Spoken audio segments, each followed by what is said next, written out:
Hi, everybody. My name is Dan Bailey, and thanks for tuning into our talk. I have no idea what they're trying to accomplish. Enthusiastic and casual Signal users' understanding of Signal pins.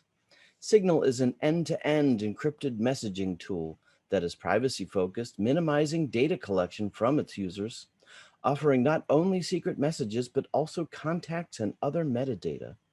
When Signal adds new features, the goal is to maintain this standard. Signal traditionally relies heavily on device local storage to reduce data stored on Signal servers. This introduces significant challenges when transferring a Signal account to a new device.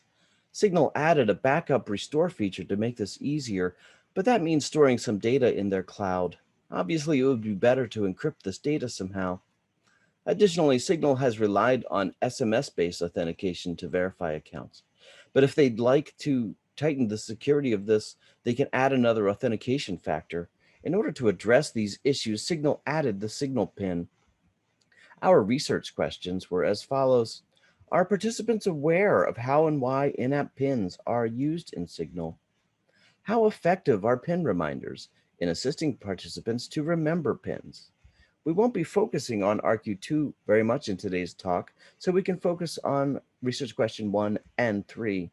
How do participants choose and compose a pin for Signal, and does their understanding of how these pins are used affect that choice? Pins add another layer of security to your Signal account, or so the prompt says. After some feedback from the community, the prompt expanded and added a few sentences about what the pin is used for. This led naturally to our research question: are participants aware of how and why pins are used in Signal? Under the covers, the pin is used to derive an encryption key for storing encrypted backups to allow easier transfer of accounts between devices. In addition, the PIN is also hashed as an additional authentication value checked during account registration for a given phone number.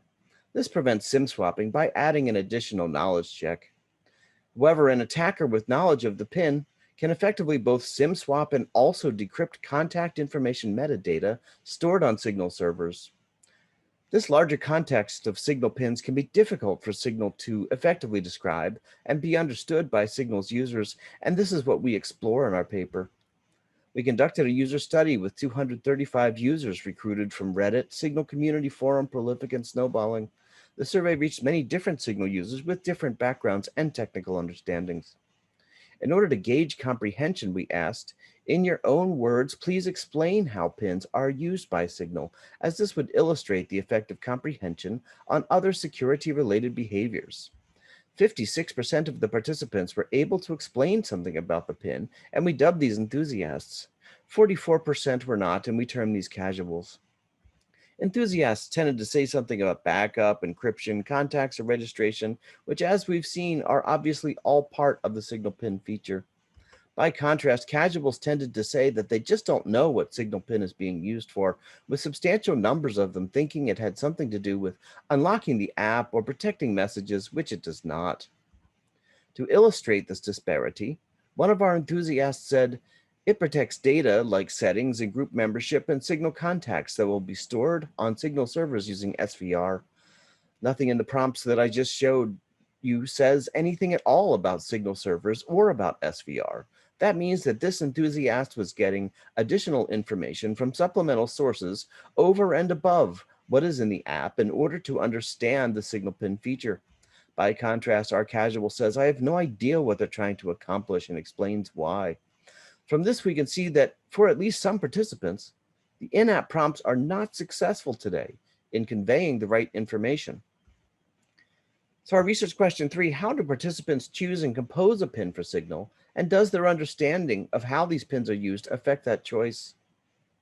So when you see the prompt on the screen asking you to create your pin, there are two nudges to the user. One is that the pin must be at least 4 digits, and another is that the user can create an alphanumeric pin. Enthusiasts tend to pick long alphanumeric passwords, even though by default, the app is displaying the numeric keypad. Casuals, on the other hand, tend to just pick a numeric pin using the keypad, and they don't tend to create alphanumeric pins. So in conclusion, we want to say that the encryption and additional authentication are only as good as the pin. If we aim to protect against snooping by Signal, we need hard-to-guess pins. Additionally, if I can guess your PIN and do a SIM swap, I can recover your account. In order to extend these protections to casuals, we really need better communication about the Signal PIN and its purpose. So we suggest calling it an account recovery password because this might encourage longer and better passwords. In summary, casuals tend to be confused about the Signal PIN. Casuals really need better communication, and casuals need more help in picking better pins. My name is Dan Bailey, and thanks for coming to our talk from SOUPS 2021.